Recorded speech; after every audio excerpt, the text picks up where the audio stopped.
Kuna surve kasvab, et muuta Gaza relvarahu raamistik püsivaks kokkuleppeks, on I24 News teada saanud, et Hamasi sõjalise tiiva Al-Qassami brigaadide juhtkonnas on tõsiseid lahkhelisid. Kui asi puudutab desarmeerimist ja relvade tegelikku üleandmist, on terrorirühmituse sees mure, et Iisrael võib seda hiljem ära kasutada, et korraldada täiendavaid rünnakuid ja mõrvata Hamasi juhte. Samal ajal näitab uus Palestiina küsitlus, et toetus Hamasile on järsult langenud, eriti läänekaldal, ning vähem palestiinlasi ütleb, et rühmitus tuli sõjast võitjana välja. Kuid küsitlus toob esile ka peamise takistuse. Suur enamus on endiselt vastu sellele, et Hamas loobuks oma relvadest enne Iisraeli täielikku lahkumist Gazast. Meiega on nüüd liitunud Samer Sinislavi, uue Masr al-Jaded Palestinian Party juht. Samer, väga tore, et olete meiega siin I24 Newsis. Üks Hamasi siseringi allikas ütles I24 Newsile, et Al-Qassami brigaadides on relvade piirangute osas suuri erimeelsusi. Kui olulised need sisemised lõhed tegelikult olla võivad? No, ma mõistan neid lõhesid, sest praegu ei ole Hamas enam täpselt see, mis ta oli 6. või 7. oktoobril. Käsuahel on täielikult hävitatud ja kadunud. Valitseb suur kaos. Organisatsioon ei tegutse enam organisatsioonina, eriti kui rääkida sõjalisest tiivast. Jah, poliitilisel tasandil on toimunud valimised, on olemas poliitbüroo, mis praegu töötab, Khalil Haye on juht, ta tegeleb läbirääkimistega, isegi Ameerika tippdiplomaatidega. Aga kohapeal on sõjaline tiib järjest enam kadumas ja keskset juhtimist ei ole. Nii et need isikud, kes on veel kohal, teevad rohkem iseseisvaid otsuseid, eriti kui asi puudutab relvitustamist. Tead, üks relv, näiteks Kalašnikov, maksab Gazas umbes 100 000 seki. Ja iga Hamasi liige usub nüüd, et see on tema isiklik vara. Ta omab seda. See ei kuulu enam organisatsioonile, organisatsiooni enam ei ole. Tema kohal ei ole enam keskset juhtkonda. Ja see ei ole ainult relvaväärtus, vaid ka see, et see relv on muutumas tema ainsaks vahendiks enda kaitsmiseks, võib-olla vihase grou või sealsete petturite eest.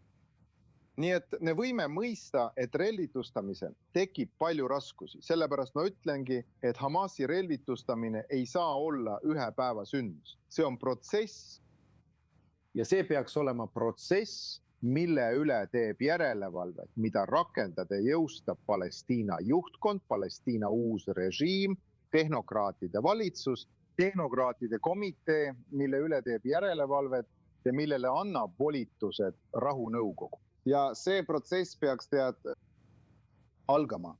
Käivitajaks on võimuvahetus. Me peame saama võimu tagasi Hamasi käes. Ja siis kasutades seda võimu, sealhulgas seaduse jõuga sundides igaüht relvadest loobuma, kaasa arvatud Hamas, kaasa arvatud.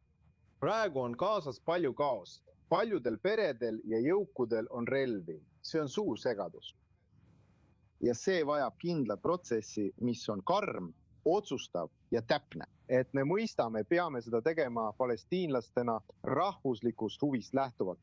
Mitte ainult seetõttu, et Iisrael seda nõuab, vaid sellepärast, et meie, palestiinlased, vajame seda. Sest see on esimene samm uue tuleviku, lootuse, arengu ja Gaza ülesehitamise suunas Palestiina rahvale. See algab kõigi rühmituste, sealhulgas Hamasi relvitustamisest Gazas. Kui rääkida Hamasi avalikust kuvandist praegu, siis see uus küsitlus Ramallas asuvast Palestiina poliitika ja uuringukeskusest, selle kohaselt on läänekaldal 45% vastanutest. On rahul selle terroriorganisatsiooniga, see on 45%. Aga see langes 66%, kes olid rahul Hamasiga 10 kuud tagasi. Gazas on see number praegu 38%, kes on rahul Hamasiga. Mis sa arvad, mis selle languse põhjustab? Noh, las ma ütlen sulle, et ainus tõeline küsitlus, mis annab meile täpse ülevaate Palestiina avalikust arvamusest, on valimised 28. novembril. Ma arvan, et nende küsitluste veamarginaal on väga suur, kuid need näitavad teatud suundumusi ja ma arvan, et need on täpsed. Need suundumused kõigepealt need näitavad selgelt, et Palestiina rahvas on pettunud praeguses juhtkonnas, olgu see siis Hamas või Ramallah praegune juhtkond. Aga samal ajal, kui pettumus on ilmne, on ka midagi muud selge. Palestiinlased ei ole kaotanud lootust demokraatlikule muutusele. Nad usuvad endiselt, et peaks olema mingi uus tee või võimalus, mis asendaks Gaza hävitamise ja läänekalda korruptsiooni. Nii et pettumus on olemas, aga lootus on endiselt alles. Teiseks, ma arvan, et küsitlus keskendub palju erinevatele poliitilistele võimalustele. Mõned neist ei ole realistlikud. Okei, panna Marwan Barghouti koos teiste kandidaatidega ja teha küsitlus, see on nagu öelda iisraellastel. Kas te hääletaksite Ben-Gurioni, Yitzhak Rabini, Lapeti, Bennetti või Netanyahu poolt? Siin on midagi ebarealistlikku. Inimesed ei hääleta. Need valimised Palestiina poolel ei ole valik parteide vahel. See on valik kahe võimaluse vahel. Kas palestiinlased soovivad jääda veel ühe vägivallaringi juurde kannatusteks ja valuks ning verevalamiseks mõlemal poolel? Või kas palestiinlased valivad demokraatliku muutuse, lootuse nimel, ehitamise nimel, dialoogi ja kooselu nimel? Need on kaks võimalust. See ei ole valik erakondade vahel, see on valik nende kahe võimaluse vahel. Ja ma ütlen teile midagi, võib-olla natuke leevendan iisraellaste hirmu Palestiina valimiste ees. Ma arvan, et iisraellased ei peaks Palestiina valimisi kartma. Ma arvan, et palestiinlastele võimaluse andmine demokraatlikult oma juhtkonda valida võib olla iisraellaste huvides. Sest ma näen ka selle küsitluse põhjal, et muutuse suundumus on selge. Koos on Fatah ja Hamas alla 45%. Ja tegelikult näete valimiste päeval, et see protsent on palju väiksem. Enamik Palestiina rahvast, võib-olla 60% palestiinlastest, otsib midagi muud. Kas me otsime poliitikat, mis parandaks nende elu?